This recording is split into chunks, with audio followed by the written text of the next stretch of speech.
সর্বোচ্চ ডিগ্রি স্নাতকোত্তর পাস মানে মাস্টার্স পাস শিক্ষিত একজন বেকার প্রতিবন্ধী। আমি 11 বছর ধরে প্রতিবন্ধী এবং 11 বছর ধরে বেকার। এই প্রতিবন্ধী হওয়ার কারণে আমি বেকার। আসলে কেন আমরা বেকার থাকবো? আমরা কি প্রতিবন্ধী বলে বেকার থাকবো? এটা কাম্য কিভাবে হয়? এটা হতে পারে না। তারা মনে করে যে আমরা ভাড়া দেব না, আমরা বিভিন্ন ভাবে তাদেরকে তাদের ভাড়া থেকে বঞ্চিত করবো, এটাই তারা মনে করে। কিন্তু তা তো না। আমাদের যে হাত ভাড়া দেওয়ার নিয়ম আছে, আমরা তো তাদেরকে অবশ্যই ভাড়া দেবো। সেটা তো আমরা নিয়মতান্ত্রিক উপায়ে আমাদের পথ চলবো, তাই না?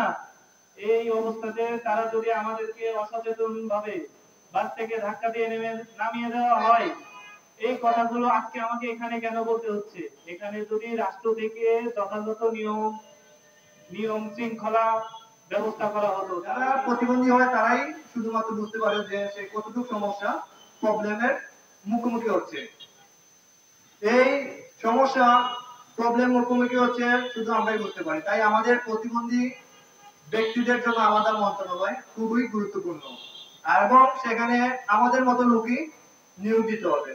শুধু তাই নয়, জাতীয় সংসদে আমাদের পক্ষে কথা বলার মতো কেউ নেই। সমাজ কল্যাণ মন্ত্রণালয় থেকে সমাজ কল্যাণ মন্ত্রী আসমান দেখেছেন প্রতিবন্ধী ব্যক্তিদের নিয়ে এভাবে কথা বলতেন, তাদের অধিকারের বিষয়ে কথা বলতেন, দাবি জানাতেন। কেউ কোনোদিন বলবে না। তো আমাদের কথা আমাদেরকেই বলতে হবে, আমাদের দাবি আমাদেরকে আদায় করে নিতে হবে। জন্য জাতীয় সংসদে কমপক্ষে 5টি আসন, সংরক্ষিত আসন আমাদের জন্য বরাদ্দ দিতে হবে। এটা আমাদের দাবি, আপনারা অবশ্যই তুলে ধরবেন। আর যে নিয়োগের কথা বলেছেন সেগুলো তো অবশ্যই জানা আছে। আমরা যে কাজে দক্ষ, আমরা যে কাজ করতে পারি না তেমন না, আমরা আমাদের মতো করে কাজ করি।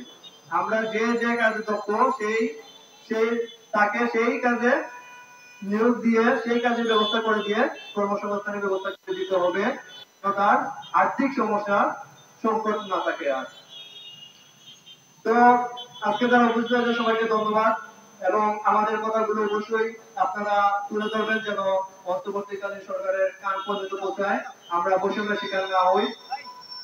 আমরা এখানে যারা উপস্থিত হয়েছে তারা সবাই প্রতিবন্ধী। প্রতিবন্ধী বলতে আসলে আমরা দেশের বোঝা, এরকম একটা বোঝা। আসলে আমরা কিন্তু তা না। প্রতিবন্ধী কয়েক রকম আছে।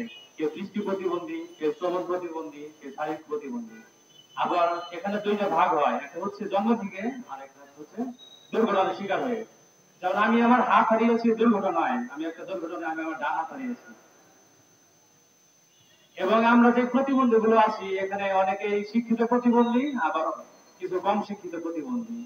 আমি একজন, আমরা আপনাদের মাধ্যমে জানাতে চাই যে আমাদের যে একটা প্রতিবন্ধী ভাতা দেওয়া হয়, সেই ভাতাটা আমাদের ন্যূনতম একটা ভাতা।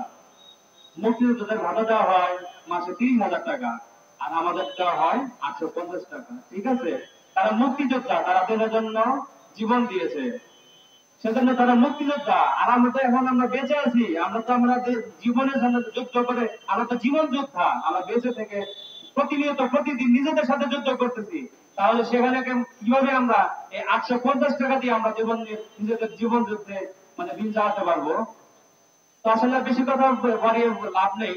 আমরা আসলে আমাদের আরো কিছু দাবি দেওয়া আছে, যেমন আমরা আমাদের যে আমাদের যে ভাতাগুলো দেওয়া হয় বা আমরা যে প্রতিবন্ধীদের যে নিয়ে যারা কাজ করে, আমরা সমাজ কল্যাণ মন্ত্রণালয়ের আন্ডারে, কেন আমরা আলাদা মন্ত্রণালয়ের আন্ডারে থাকবো?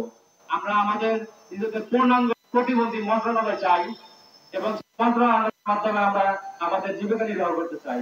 সেখান থেকে আমাদের যেন পরিচালিত করা হয়, আমাদের ভাতা, আমাদের উপযুক্ত ভাতার ব্যবস্থা করা হোক। এবং সামনে আমাদের নির্বাচন আছে, নির্বাচনে সংরক্ষিত আসন হয় মহিলা 50 জন, কিন্তু সেখানে আমাদেরও একটা সংরক্ষিত আসনের ব্যবস্থা করা হোক। কমপক্ষে 10 জন প্রতিনিধি ওখানে আমরা প্রতিবন্ধী ব্যক্তি যারা সংসদে গিয়ে আমাদের প্রতিবন্ধীদের জন্য কাজ করতে পারি, তাদের সেবায় আমরা নিয়োজিত থাকতে পারি।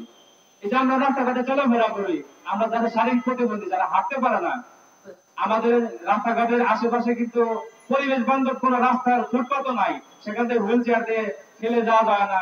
অনেকে যারা হাঁটতে পারে না তারাও কিন্তু সুন্দর হেঁটে চলাফেরা করতে পারে না, কারণ আমাদের রাস্তাঘাট গুলো প্রতিবন্ধী বান্ধব না। কারণ অনেক প্রতিবন্ধী আছে সুন্দরভাবে হাঁটতে পারে না, অনেক প্রতিবন্ধী আছে হুইল চেয়ারের মাধ্যমে চলাফেরা করে। তারা কিভাবে এই চলাফেরা করে, তাদের জীবনটা কিভাবে করে, তাদের খুব অনেক কষ্ট। তো এই বলে আমি আমার কথাগুলো শেষ করছি। ধন্যবাদ। তো একটা স্বাভাবিক মানুষকে তো তারা এইভাবে গাড়ি থেকে ধাক্কা দিয়ে নামিয়ে দেওয়া হয়, নামিয়ে দেয় না। তারপরে তারা কি করে, শিক্ষা ব্যবস্থা